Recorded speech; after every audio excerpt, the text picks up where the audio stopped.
Hello everybody and welcome to another author interview at In-House Publishing. Joining me today is Katherine Doyle. Hello Katherine. Hi Ocean, how are you today? I'm pretty good, how are you? I'm great, thanks. Katherine has come to pick up her book. She has finally published Billy Makepeacenmore and the Wonderful Things We Saw.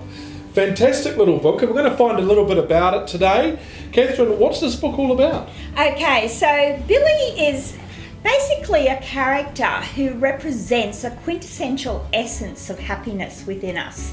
That I'm hoping that it'll go out, that message will go out to not only the kids, but also the adults that read it with the kids, like teachers and parents, and that real happiness comes from within, not from without so much, you know, and not from overpowering people or anything like that. You find this sort of space within your heart.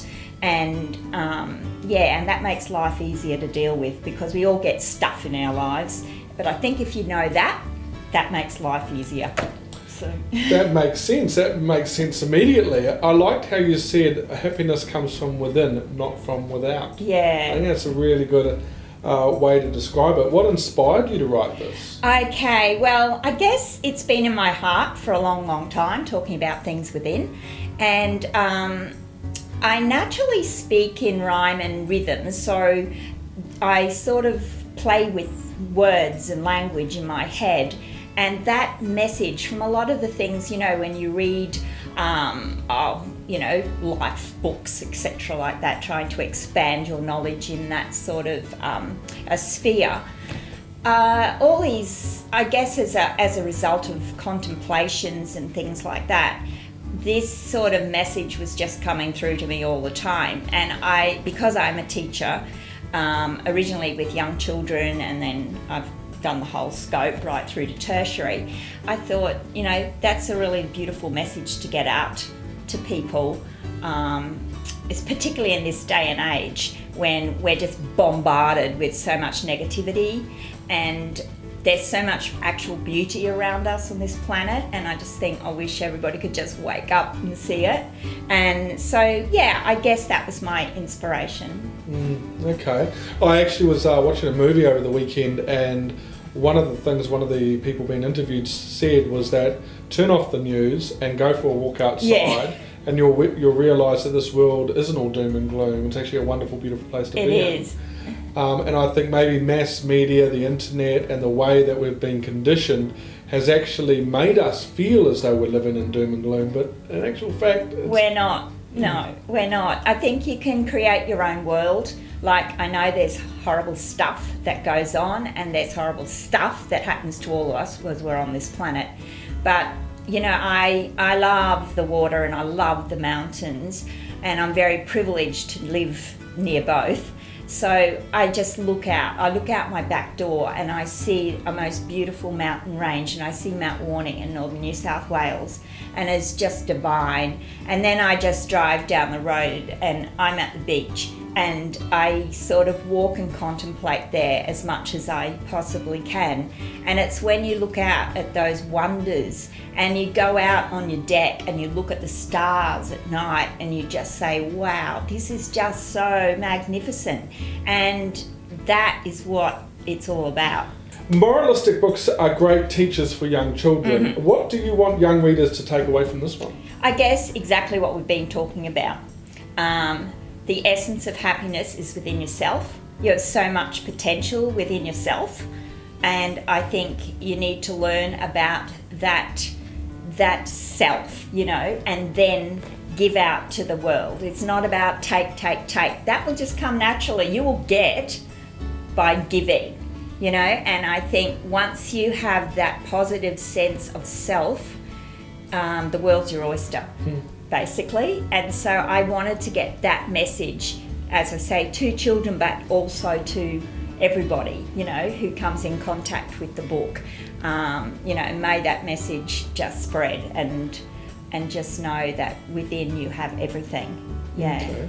You mentioned it before that you often write in verse. What is it about that? You've written this in verse. Where's that come from? It's I like to play. I guess I've got a lot of child still in me, so I like to play. I talk to things all the time. Woo. And don't we all? Look out, yeah. But I will, as I'm walking around, just even doing whatever, doing the housework or something, silly things come into my head. I can be driving and stuff just comes into my head. It's always in rhyme and rhythm and verse. And I think that just brings to the language that dance, you know, the song of life. And to write in verse, it's just that, the poetry that I think is also, well, I think it's coming back from what I see, but there seemed to have been a gap where there used to be, you know, a lot of poetry and people knew poetry and learnt poetry and enjoyed poetry. And then there seemed to be a gap away from that, and I'm not belittling any other, you know, genre or anything like that, because everything has its purpose. But I'm now noticing that there's a lot more poetry coming back, and I think that's that where, you know, a lot of kids really like that, and I think they can dance with the language. They love the rhythm, and it's like the music of the spheres mainly, you know, it's just that, the rhythm of life, you know, that there is. Yeah. Poetry going into the early 2000s, for about a 10-15 year period, it was because of the online selling, and it just, from a publishing perspective, it had no commercial value. Yeah. But it didn't mean it had no creative or artistic value. Yes. So we all kept writing poetry. We all kept putting it down and speaking, and we did it in song or whichever. Yeah. But now but people are realising that actually the internet's embraced poetry. Yeah. It's actually given us a resurgence. Oh, good. And I think you're very well timed to release this. Woohoo! I've got one more question for you, Katherine. Yeah, sure. What does the future look like for Billy Makepeacenmore? Billy is very bright, and I think the future looks very bright for Billy. Yeah, I'm hoping Billy will be travelling everywhere with me into the schools. I've deliberately written it using language that can connect easily with the Australian curriculum.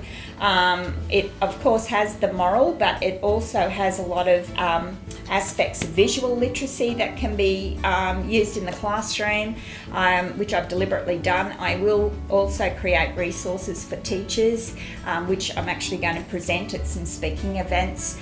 And so in that sort of respect, I think it's going. And I think there's a hint also in here where Billy goes off, you know, he leaves behind the people here, but he goes for another adventure. So let's see where Billy goes next. Who knows? Yeah. Who knows? I'm looking forward to seeing what transpires with you, and of course with Billy.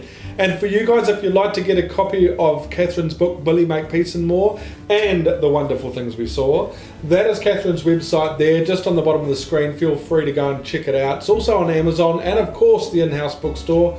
Katherine, this is a beautiful, colourful, exciting book. I'm very pleased that it's one of the ones that came out of this company. Congratulations on becoming published. Thank you so much, Ocean, and thank you for everything you've done and everyone here has done to help me. It's been brilliant. Yeah. More than an honour for us. Thanks, everybody.